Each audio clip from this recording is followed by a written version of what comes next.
আমি সকলোৱে সদায় পানী খাই আছো, কিন্তু এক গিলাচ পানী খাওঁতে কেইটা সুন্নত আদায় কৰিব পাৰো আমি জানোনে? এক গিলাচ পানীত 6টা সুন্নত আমি আদায় কৰিব পাৰো।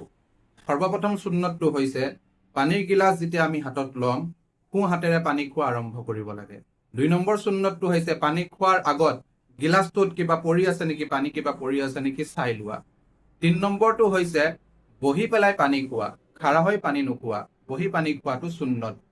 4 নম্বৰ হৈছে পানী খোৱাৰ আগত বিসমিল্লাহ পঢ়া, খোৱাৰ আৰম্ভত বিসমিল্লাহ কৰি আৰম্ভ কৰিব লাগে। 5 নম্বৰটো হৈছে 3টা উশাহত পানী খোৱা, অৰ্থাৎ এক ঘুটত পানী খাই গোটেইখিনি খাই শেষ নকৰা, 3 ঘুটত পানী খাব লাগে। 6 নম্বৰ সুন্নতটো হৈছে পানী খোৱাৰ পিছত আলহামদুলিল্লাহ পঢ়া। আহক আমি সকলোৱে আজিৰ পৰা এক গিলাচ পানী খাওঁতে এই 6টা সুন্নত আদায় কৰি পেলাই, 6টা সুন্নত জিন্দা কৰি পেলাই পানী খাওঁ। আমাক সকলোকে আমল কৰাৰ তৌফিক দান কৰক, আমিন।